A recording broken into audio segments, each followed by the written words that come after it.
Welcome, everyone, to the Let's Get Vulnerable podcast. We have a very special guest with us today, Farnoosh Torabi. I've been on your show, so I'm so excited to have you here. Welcome, welcome. Thank you, Dr. Morgan. Can I call you Dr. Morgan or Morgan? Like, how do you? You can call me Morgan, but I go by Dr. Morgan. But no, whatever feels good to you, I'm open to both. Well, I'm just so grateful for this invitation. I love your book. I love your podcast. I love everything. I love you so much. You're in my book. You're Oh my gosh. Dedicated. Like your wisdom has traveled so far and wide, and now it's also in my book. And I hope that more people get to appreciate your wisdom. I'm so excited to hear more about your book. I know we're going to talk all about it.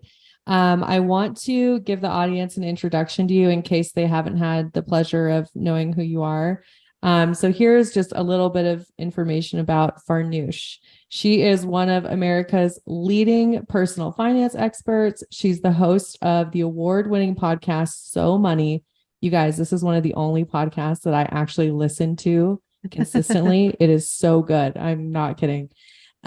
She is a sought-after speaker and author of multiple books. Her next is entitled A Healthy State of Panic, part memoir, part guidebook on how fear can be a superpower to achieve true wealth and career success. She's been featured in the New York Times, the Wall Street Journal, and Time Magazine, has been on the Today, Good Morning America, and more.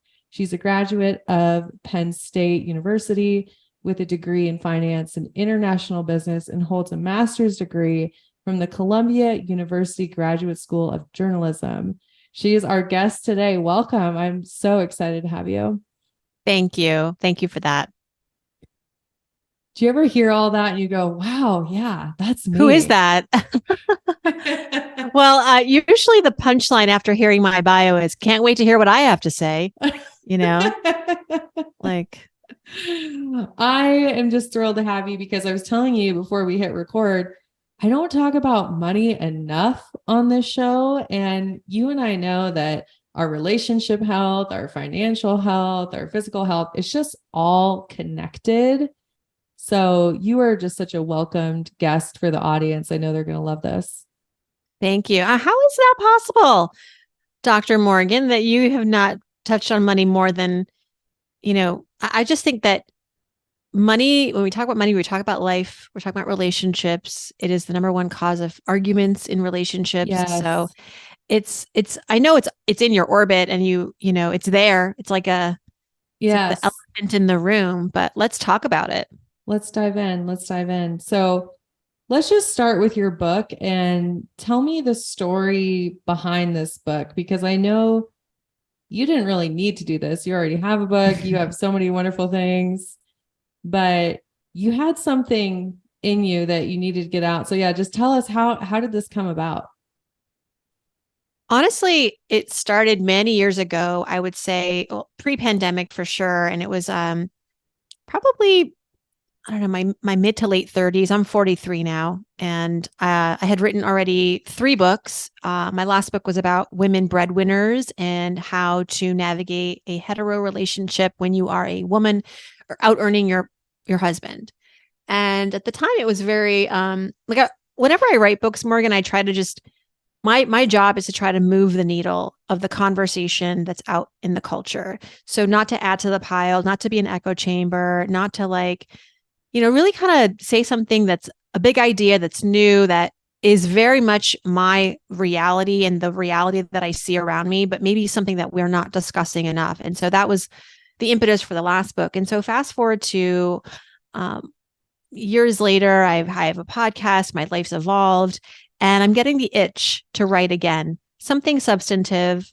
I love writing. It's my first passion. And again, I'm thinking, what is it going to be that's really going to matter?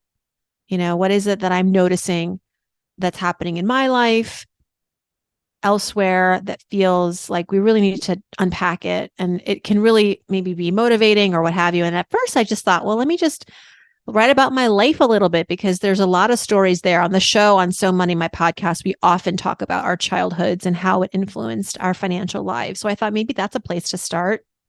Maybe there's some sort of story, narrative, powerful idea around your origin story and how it has influenced your financial relationship as an adult. And I like to think I'm a little funny. I had taken a stand-up comedy class, complete sidebar. Like I had done this for my fun, for fun, just to like do something I was always afraid of doing, but really was more interested in curious about it than scared. And so I had done this stand-up comedy class. Through that, a lot of writing came out about my childhood, about growing up with immigrant parents from Iran and how they raised me to be purposely fearful of so many things. Like I like a lot of families in the 80s and 90s, like it was a terrifying time to be raised, like you wake up in the morning, you're having cereal, and on the back of the milk carton, you're learning about all the missing children. I mean, that's like how you're starting your morning. So that's the context. That's kind of like where I'm at in my life. I'm experimenting with more, I'm pushing the envelope a little bit creatively in my personal life. I'm thinking professionally, like, what's this next book going to be about? Listen, if anyone out there thinks that they have to have all the answers figured out, you don't. Life will usher you into the right direction. And that's what was happening for me. I was just kind of like putting myself out there, having these curiosities about my work and my personal life. And it was literally a literary agent reached out because she saw me do stand-up comedy that I had posted on Facebook one time, my amateur comedy. But nevertheless, really colorful stories and funny stories about my mom and my dad and being a female breadwinner and all the things. And she wrote to me and she said, "Do you have more of these stories?" And I said, "Sure. Do they have to be written down? Because I mean, it's my life. I've lived it. It's like the stories are endless." And she said, "Yeah, please start writing." So I started writing, and I started by just writing the stories that I thought were like the wild adventures of growing up Iranian American. And by wild, I mean like the time I shaved my unibrow and changed my name to Ashley. I mean, like these aren't heroic stories of like climbing Mount Everest or joining a the craziest thing I've done is buy a house in the pandemic. I mean, really, like you're not going to get hero stories from me, but you are going to get, I think, hopefully relatable stories. But the underpinning of a lot of the stories is where we finally formed the book and the message of the book. And as we sort of took a step back and looked at the patterns that were represented in a lot of these stories about childhood, about the tween years, about college, about my current life, we found this element of fear that was like a different representation of fear that we don't normally want to accept in our culture, which is that fear can be a friend.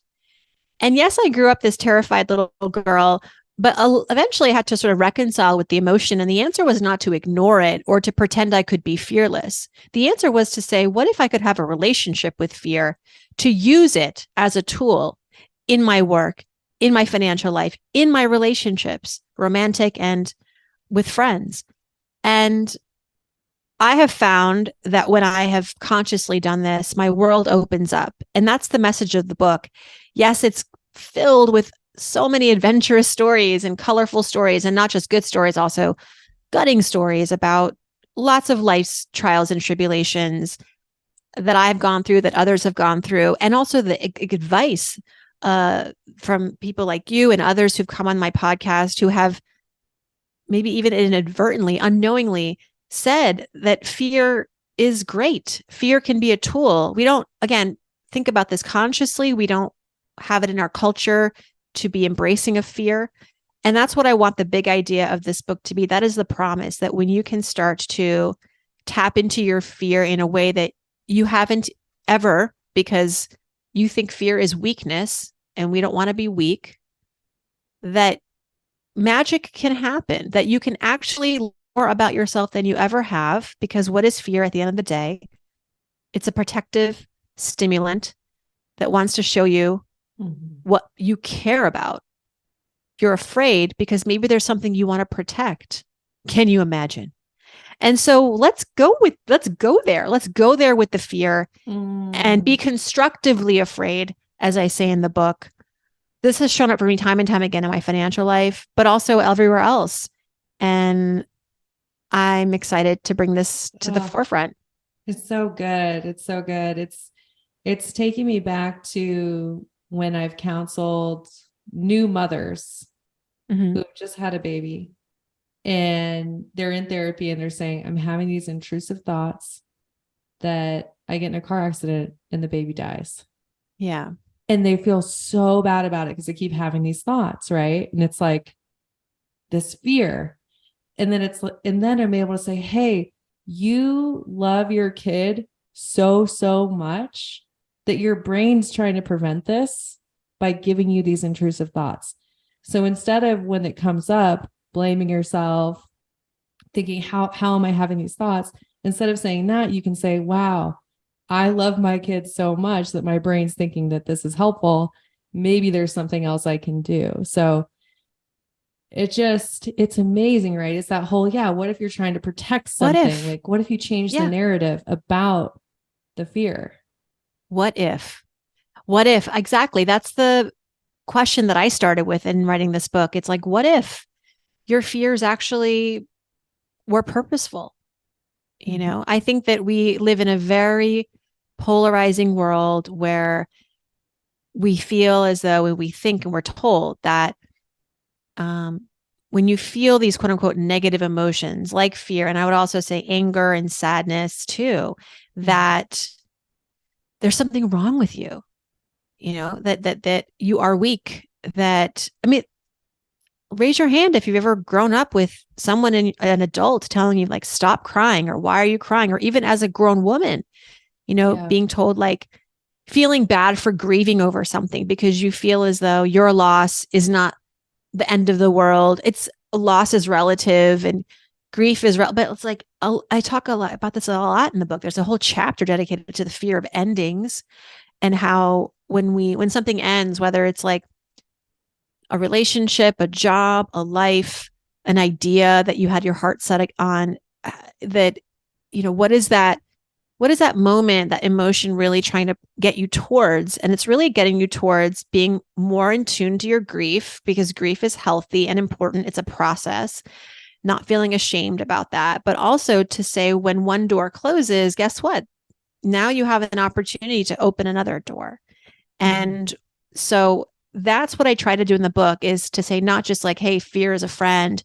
Yes, that's the overarching message, but that whether you're feeling, and there's 9 chapters that travel through various fears, specific fears that we all, I think, have experienced or continue to experience: fear of rejection, fear of loneliness, FOMO, the fear of exposure, which is like putting yourself out there, being found out for who you really are in an environment that may not be so inviting or warm.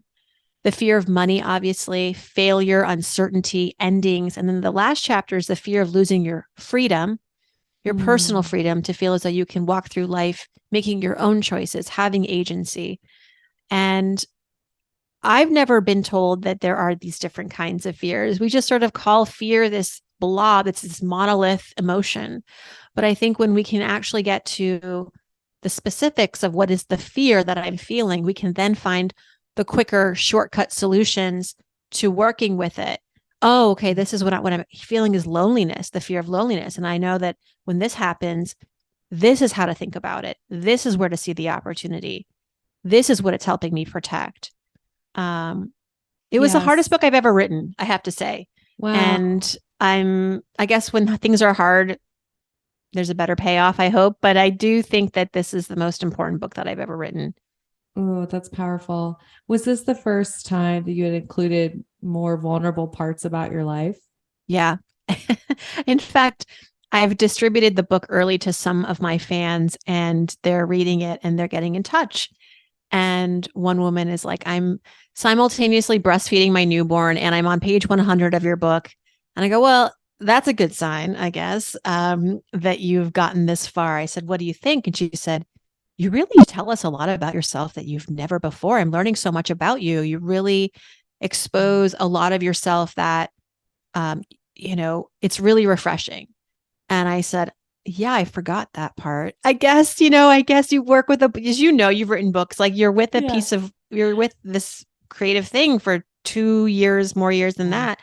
And so it starts to fade on you a little bit, the impact that you're really creating. And then to have someone read it with fresh eyes and to even pick up on nuances or subtleties that maybe it wasn't even your intention, but then that's the experience for them. I'm so looking forward to the other side of this, really, to just learn what others are figuring out about themselves. And I think it's a brave thing to do as an author, to put some of your more vulnerable stories out there. And it also has the potential to really hit people deeply and really allow them to internalize things. But I don't know about you, but when I wrote my book, I was very comfortable teaching. Like, I love teaching and metaphors, and this is how you apply this to your life. And here's the idea, and go take this idea.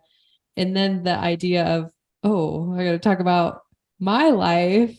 I was worried people wouldn't care about it, I think, partly, but then I was also more scared to do that. So my memoir is years away. So I have a ton of respect for you for going out there and doing it. And I can't wait to read it myself too.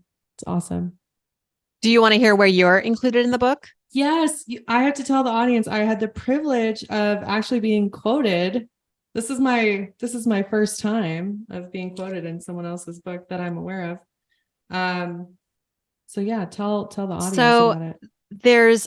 This is actually the hardest chapter I wrote. I almost didn't include this chapter because I was, get this, afraid of the perception. And the irony. And I was afraid that, I don't know, that I was just saying something that was a little too wild or that would be too challenged.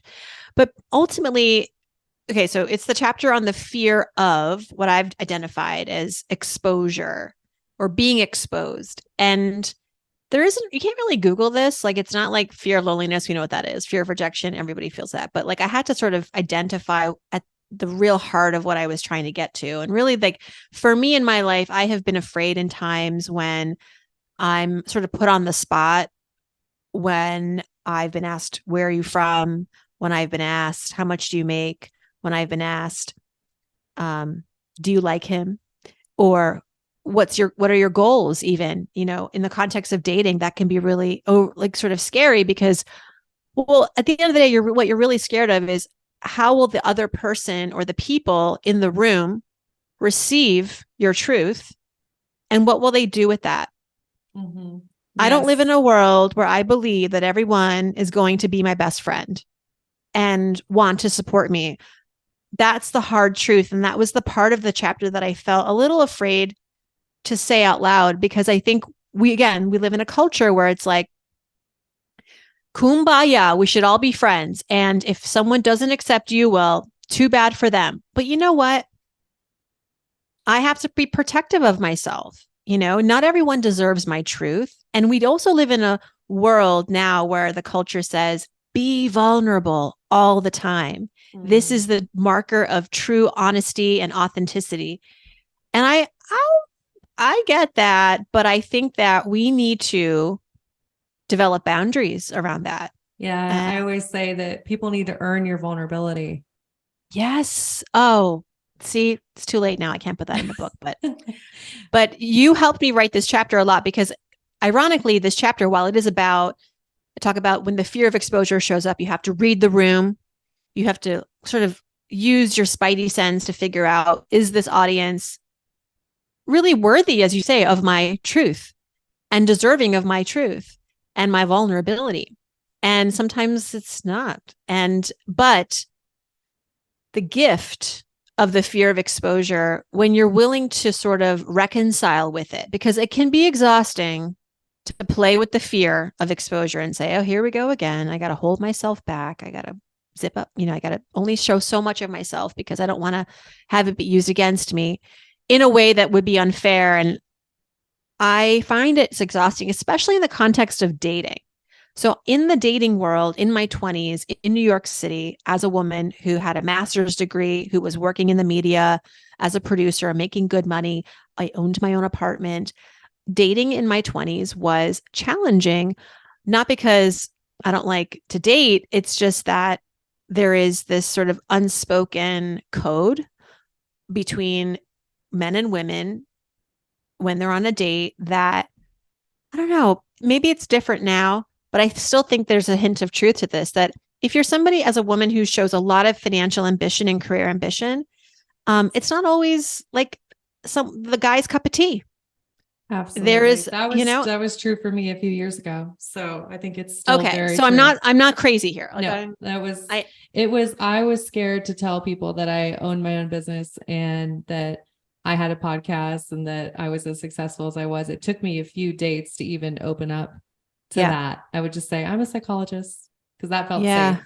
Mm-hmm. right. We like, it's not that we lie or um, it's just that we don't trust for whatever reason the person across the table is gonna love that about us. And I didn't like that I wasn't able to go there right away, but it was so complicated. And even people who were older than me, who were married, people at work who knew I was dating, and I'd say, just maybe on the first date, don't tell them you own your own apartment, you know? And I would say, he certainly would tell me, why can't I tell him? But nevertheless, I stayed mum and I was really exhausted by it. Like, look, fear is not always your best friend, but it was something that I recognized was there, and I was continued to stay curious about it. And maybe it didn't um, throw me into someone's arms right away, but eventually I think it did, because what happened was that exhaustion around that fear of holding back, in the context of dating, got me to a point where I was like, Morgan, I don't care anymore. If he doesn't like me for who I am, that's fine. But like, I was ready to be single for the rest of my life. I would prefer that than to even enter a relationship, but not feel like I could bring my whole self to that relationship. Yes. And so once I made peace with that, which honestly, the fear got me there, because it just, again, like I got to a point of, You get worn what out. am I, what, like burnout, right? It's just burnout. Mm-hmm. And when I made that pact with myself, that's when I met my boyfriend that became my fiance, who became my husband. Mm-hmm. And listen, I definitely got from him a much better sense of like, I can trust this person. I didn't sense that connection in some of these other Mm-hmm. So it's short-lived partly relationships. him, partly you, right? But I think I got braver, and because in my mind, I was like, there's no settling, and if I settle, it's going to be with myself, which I'm happy with. I think that's a fine compromise. I'll have a kid on my own. You know what, I'm going to do this thing. And Yeah. I have female friends who are single moms by choice. They didn't meet the right person, but they still held on to their goals to become mothers and made it happen. And so I saw what was possible, and that kept me going. But to bring it back to your wisdom in the book, you say, and this is where I bring you in, because when you came on my podcast, we talked about sort of identifying true connection and, the keys to intimacy. And so here we go. As I would discover over the years, um, to arrive at a deep, meaningful life partnership with someone, I would have to get comfortable with aspects of this fear of exposure and its rules of conduct, chiefly loving yourself and valuing your own boundaries first. I would need to learn to be comfortable with all my wobbly bits, as the wise Bridget Jones once said. And then and only then would I, an independent woman, be ready to embrace an interdependent love and appreciate the ultimate gift that comes with working with and through the fear of being found out for who you really are. That gift is intimacy. In this pursuit, you may have to prepare for the fears that we just covered, rejection and loneliness, but your fear of exposure in the context of finding your person wants you to take the risk. What's on the other side will be worth it. As clinical psychologist and podcast host Dr. Morgan Anderson says, a lot of people have a barrier to interdependence. It's because they're lacking self-trust and they're lacking the relationship tools that they need. If I don't know how to communicate, how to set boundaries, I'm not going to feel safe being vulnerable with people and building relationships. So that's your amazing contribution. You just kind of brought your, I had to bring in the experts, because there's parts of this writing this book where I was like, I feel this way. I'm the journalist, right? I have to always feel like I have to support Yeah, which the is good. A lot of storytelling writing isn't that with way, so facts. it's good. Yeah, like don't just take my word for it. This Yes. is a clinical psychologist who has real life client experience. And so I'm grateful for ever crossing paths with you. And again, like this chapter is, for me, it's really going to a place where I've been before. And it's thanks to people like you who gave me the sort of permission and power to do that, and to feel like I have backers on this, I love it. It's such an important topic now more than ever, um, for women in particular, because one of the trends that I notice is more and more women becoming hyper independent, we would say, over functioning, hyper independent, and avoidantly attached. You could throw that in there, where there really is this struggle to have interdependence. It's just become more normalized for women, for us to find ourselves there, which is beautiful, because in the past it's, I think been men. So it's, in a way, it's a great place that we're realizing, hey, I can really depend on myself and do whatever I want. And it could also set us up for not honoring a desire for closeness and connection, and simply staying in our comfort zone where we're just relying on ourselves and not connected to others. So I love that we go, hey, you can be powerful, you can earn more than your partner, you can be independent, you can do what you want to do, and you're deserving of support and connection. And if you want that, it's available to you. And I think it's so important for men to embrace this equally. I think we often talk about this as a way to encourage women. But the opportunities for men are boundless when they too can say, you know what? I don't have to be the guy in the marriage who's always bringing home more, or has to work in this job because this is what I do. This is how I define being a good father, being a good husband. That I don't have to follow this sort of archetype of what it means to be, and it's hard because culture expects that of men as much as they expect the women to be sort of supporting characters in a marriage, that there is a push to keep men, quote unquote, in their place too. I think it was Pew Research that did a study not too long ago that found that a majority, 67%, 70% of men and women in this country think that it is a man's responsibility in a hetero marriage to provide financially for the family. So we're up against a lot, and I it's not a light thing. I think there's a lot of advice about like, well, just change your mind around it, but it's really hard when you step out of your home and the culture is not so cool with it and undermines you. And look, I have a thick skin, but sometimes that opposition is coming from your parents, from the people you see every weekend at church, the people you see at work. It's hard, Well, I think Farnoosh too, it's this idea that men were taught to connect their value to their ability to achieve and to provide and to be financially at whatever level. So men had connected their value to that. And then if you're in a relationship and you're saying, that's not actually what I value about you, right? And then that or it's not the only thing. It's not the only thing, right? It's part of it. But then I think it's challenging because men get this story from society about like where their worth comes from. And then if that's taken away, it's like, well, how do I know I'm enough? How do I know I'm worthy? It sort of becomes an identity. It's an identity crisis for us as a culture, for men and women, obviously. Yes. I mean, we could do a whole other episode on I know we could. this. I have 10 chapters dedicated to, women breadwinners and I also their know. partners.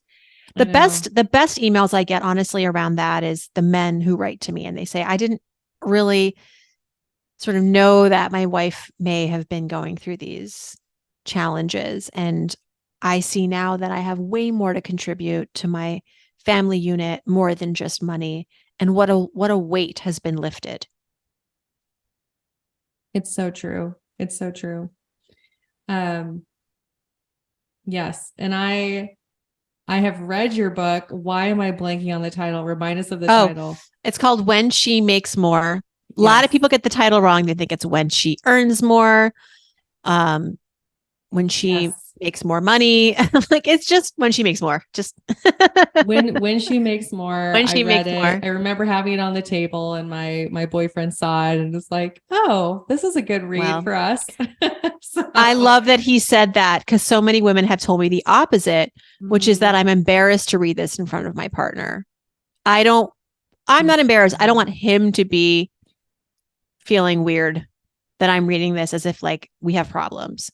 And yeah, it's complicated. It's complicated. It is. And yes, back to your current book. I think one of the things I love about this is obviously money has so many emotions connected to it, and so many people avoid money and their emotions altogether. And then you have this beautiful book that says, hey, let's just talk about all of it, right? All the fears and get it out. For you, someone who is beginning their relationship with money, maybe they do just have a ton of fear about, I guess, even opening up their bank account, but they've just been in like avoidance mode. Mm-hmm. What is one of the first things you would recommend that they do? So the fear of money is distinct. It is distinct. For me, it has a very distinct sound. When I think about when money frightens me, I go back to childhood. I think about my parents pounding their fists on the kitchen table in our home when they would argue around money. And usually their arguments were around my dad trying to control the money and my mother feeling powerless and not being able to make her own decisions, buy her own things, feel like a real contributor. And so when I have a fear around money, I have to go down memory lane and think about, where did this come from?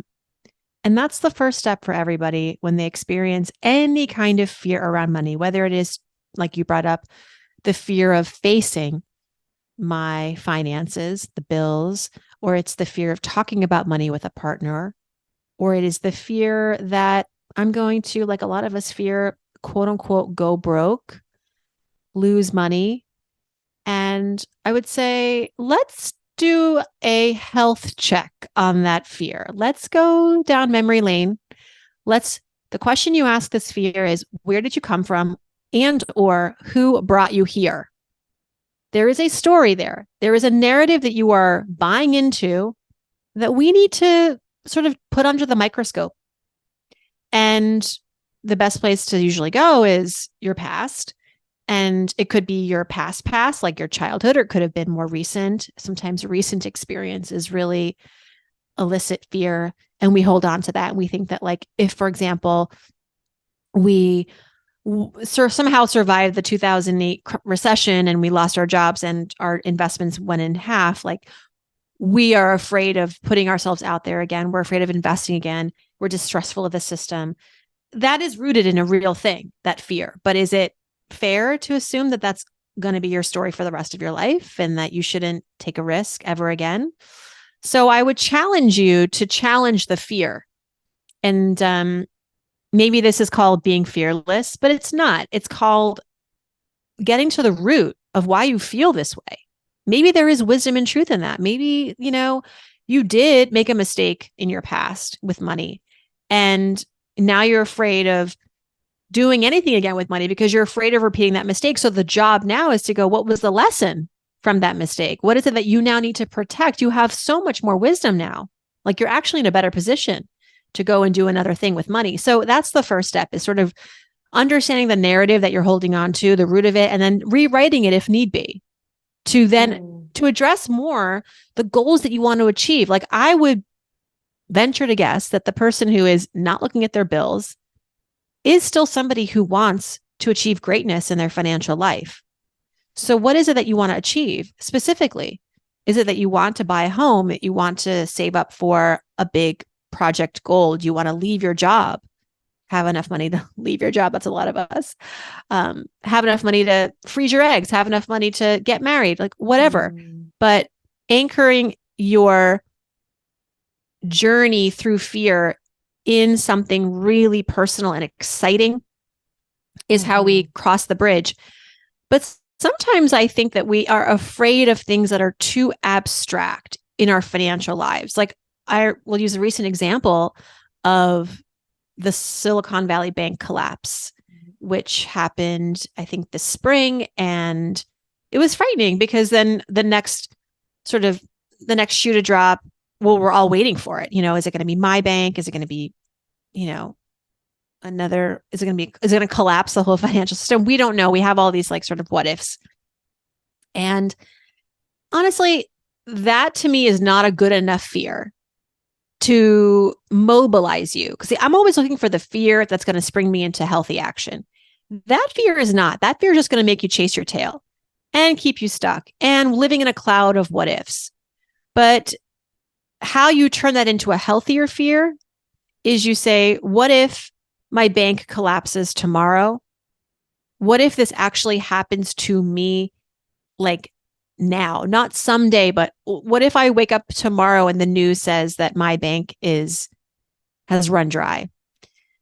That what you're doing there is you're making an abstract fear more personal. You're bringing it to your doorstep. You're actually creating an urgency around it, a sense of urgency to then hopefully mobilize you to go get the information that you need to protect what you're trying to protect, which is your money. So in that moment when I'm like, oh, what if my bank goes under? I'm going to go see, is it FDIC insured? Which means that the bank has insurance to cover my deposits up to $250,000. Then the next question is, do I have more than $250,000 here? In which case I might want to move some of it to another bank to diversify my risk exposure. Most of us are safe in the events that these bank collapses happen. Part of it is just we need to get educated on the reality of what the system is and what history has shown us. Even with Silicon Valley Bank, everyone was made whole eventually, but it just sounded really scary in the news. And similar, yeah. So I could go on and on. There's so many examples, like worried about a recession, the R word. That's too abstract. Don't live there. Take it really, bring it to what if you lose your job tomorrow? Have you thought about that? What would be the first thing you would do? Go do that now. Right. And it's not just, I love this so much. I'm like, there's so much that you've just said that so aligns with what I teach. Particularly about you have to go back to the past, because a lot of people just don't want to do that. They want to just kind of skip that piece. Or then we have a lot of people that only want to focus on the future and they want to write out their ideal life every day. And they don't want to, go back to the past at all. Anyways, I so relate to that. And then this part about, hey, let's go to reality. I always say the rent is high to live in reality, because not a lot of people want to take the work to live in reality. So it takes a little bit of work. It's not that much, but slowing down and doing what you're saying and applying this to your life and figuring out, okay, what's the reality? And then it's this beautiful thing of allowing people to take informed action that would actually apply to their life. Mm-hmm. And then a third thing that I would add to the fear of money bucket is when it shows up, another exercise you could do is say, am I really thinking? You need to think 2 steps ahead with fear sometimes. Sometimes you're afraid to do something because the risk is too great right now. It feels too much right now. I'm not going to invest because what if I lose money tomorrow in the stock market? I'm not going to ask for more money on the job because what if they hate me when I do? And truthfully, listen, just this week I asked for more money and I got it. Like, you're sometimes afraid of something that isn't real. But I always say that sometimes we have to extrapolate the fear and say, okay, well, if I just sit with this fear and do nothing, let this fear wash me over, not help me make a healthy move, what's going to be waiting for me in 2 years as a result of this, or 10 years or 50 years? And usually it's a scarier thing. You're afraid of the stock market being volatile today. Well, that's part of what it does, but okay, I get it. It's scary. So you're not going to invest, but then in 30 years, when you're ready to retire and you don't have any investments, you've left your money in a 0.04% bank account, which is actually lost money because of inflation. And now you don't know if you can retire. You might have to call your adult children for help. What is scarier? Taking the risk now or facing the reality, which I can guarantee you is going to be your reality, unless you win the lottery or, you just fall into a lot of money. So I always say, go to the dark place with your financial fears. It's not because I'm masochistic. It's not because I'm trying to instill more anxiety. It's because I'm trying to get you to do something productive, constructive, healthy, self-aligned, and so that you can lay down this fear. The goal is not to walk around scared all the time, right? Eventually we need to, feel other things. we should. Yes. But to get there, you have to have an experience with the fear, a good one. And I have lived a life and I know how to do it. And I teach this in the book. And I can connect this to a bit of what I do, which is where, people come to me and they haven't found their person. And a lot of times they're going, worst case scenario, I'm going to die alone and I'm never going to meet someone and love just isn't for me. And they have all this fear and sadness and despair. And what happens is when they actually just start doing the work of working on themselves and learning how to become securely attached, they immediately start to feel better. Yeah. So it reminds me again of this, when we take aligned action that is aligned with our reality, just the action itself, which could be just making some phone calls and talking to your bank or moving some funds around. As soon as you're taking the action, you start to feel better and the fear goes away. Yep. Isn't that wild? It's magic. It's wild. It's magic, but it's totally achievable. And as I say that, if my hopes and dreams for everybody, for the world, is to have a world where there's more financial equity and everyone is sort of playing a level field. I don't know if we'll ever get there, but I think that because fear is so universal, fear is a universal resource. We all have it. We all experience it. It is abundant. And let that light you up a little. And people say to me, well, how are you so calm? I had for many years a career in front of television, live from the New York Stock Exchange, live from, places you don't want to be. And how do you stay so calm? Because I'm okay with fear, because I'm allowing myself to feel the fear. And I don't get worked up because it shows up. I go, okay, hey, how you doing? It's like a friend showing up at your house. Unexpected. It's a little annoying, but you're like, okay, come on in. Let's have a coffee. Yeah.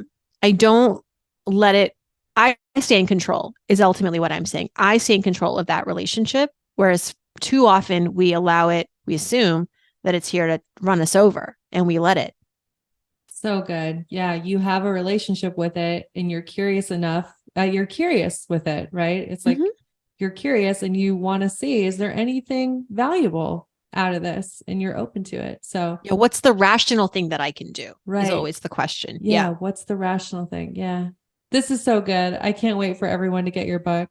What's the best way for people to pre-order? Well, you can go to ahealthystateofpanic.com. And there you can see all the places it's available. There's actually a bonus. If you pre-order it, you'll get access to my virtual training called Scared Smart, which is essentially the book's money chapter, the fear of money, brought to life through a video course and a workbook. And you'll also get the intro to the book. So if you want to get a head start and not wait till October 3rd when it's released, when you get your hardcover, you can get access to the virtual program, available for free if you pre-order before October 3rd. And that's at ahealthystateofpanic.com. We'll put that in the show notes as well. I really encourage everyone to get this book, apply it to your life, do the pre-order. That's an incredible bonus. I know I myself will be doing the same. So I just want to say thank you so much, Farnoosh, for all that you do for educating, putting knowledge into the hands of people. It's really inspiring, and I am inspired by you. So thank you for how you show up and giving voice to all these things that a lot of people are not comfortable doing. So thank you. Thank you. Thank you. My honor. Thank you so much. And thanks for being on the podcast. I do just have one last question for you. This is random, but I ask every guest this, and that is, if you were walking down the street, random stranger comes up to you, they want to know your best life advice of the moment. Doesn't have to be of all time, but just today, right now, what would be your best advice? Wow. I would say, trust the process. Trust the process. Too often we try to control everything. We think we know everything. And sometimes there's already a plan. I'm not like super woo woo. You know this. I'm not like, I don't like candles. I don't like rub crystals. I've lived life, and I know that there's meaning that may have already been that you don't even know about. Like there, trust the process. Even if it fails, there's a lesson. That was how, and I'm not saying everything happens for a reason or everything is meant to be, but in work at least, and in relationships, I feel like if you're putting in the work and you're showing up, you're doing your job. Life will happen and the process will be right. That's beautiful. That's such a good reminder. I love it. Thank you again for your time. And everyone, remember, go check out Farnoosh's book. We're so excited about it. The link is in the show notes. And of course, I'm wishing you high self-worth and great relationships. Until next time.